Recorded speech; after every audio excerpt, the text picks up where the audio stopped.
Protest.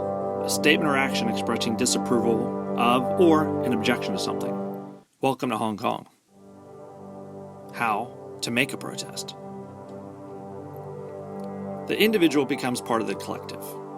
Years later, the collective becomes the individual. This is what I see in the current moments of the protests. The people have to believe in a better future. Hope, now, is more than a word, as it has become a beacon. This art and design is a life. It's a way, a method to change. It's documenting the current times, not challenging. Just like a photograph, a moment in time. Right now, and in the past, all art is political in nature, the theme and manner of expression.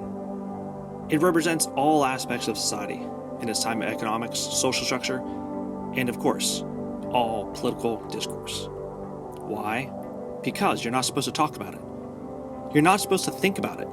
You're not allowed. This is one of my favorite bands. Now, they come from early in the 90s. Why they became one of my favorite bands? Well, they began to throw truth at the politics. Couple things. Rage Against the Machine is a band that has never advocated violence. We've always advocated a direct opposition to unjust wars like the one started. And their name is Rage Against the Machine. If you look at any of their musical records and the lyrics, you need to listen to it. They use force to make you do what the deciders have decided you must do. They use force to make you do what the deciders have decided you must do. They use force to make you do what the deciders have decided you must do. You'll see and feel how they're united in their activism on many fronts.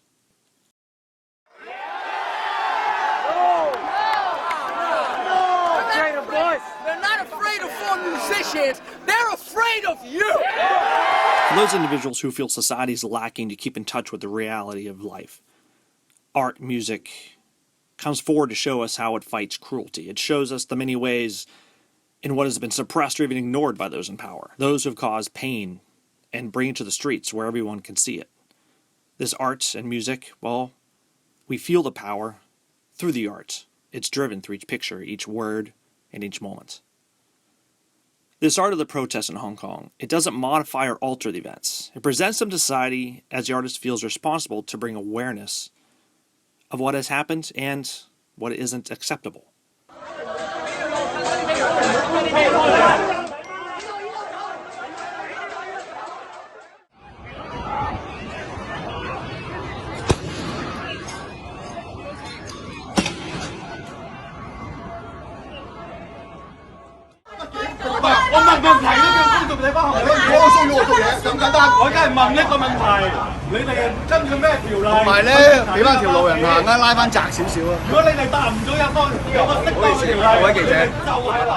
Show people the positive side of Chongqing mansions, because if you're not aware, 3 days ago there were threats of protesters or people coming to attack Chongqing and the mosque. We don't want that. We don't want to see that. This is our home, and most importantly, we want to... Take, for example, this artist. A lonely street performer brings his music to the streets. His words and tones attract others that share a sentiment.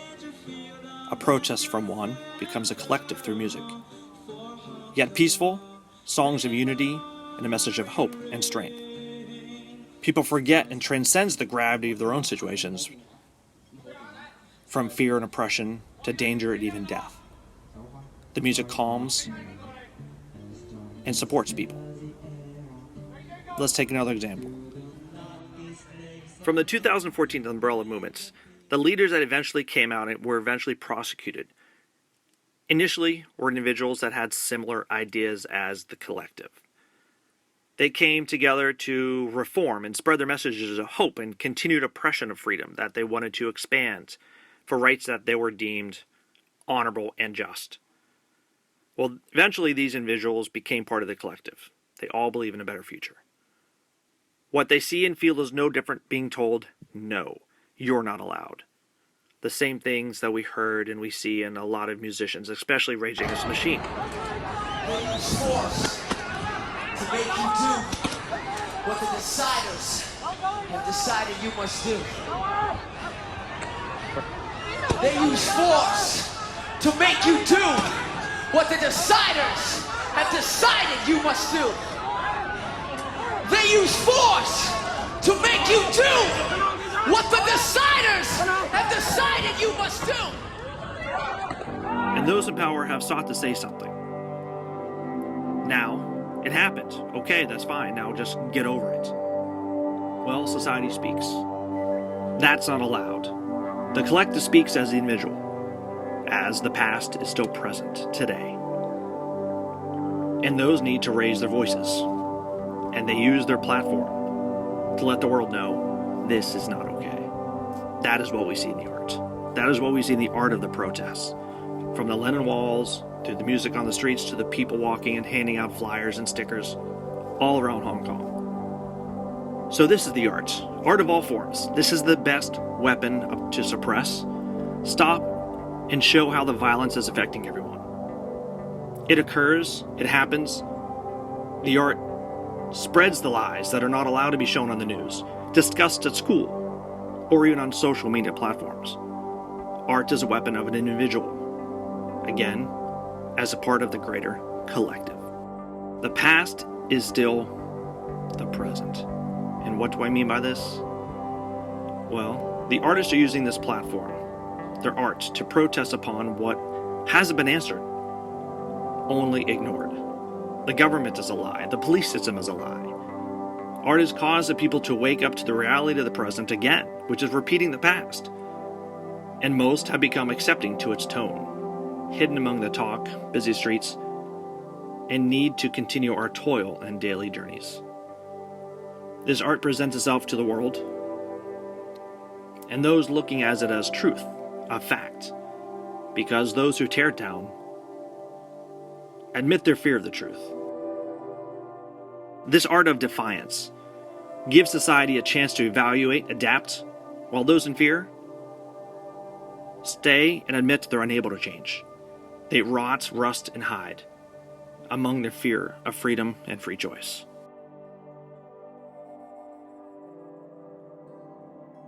The art of the protest demands attention, encourages others to spread their message, share and learn about the things we may be able to learn in a book.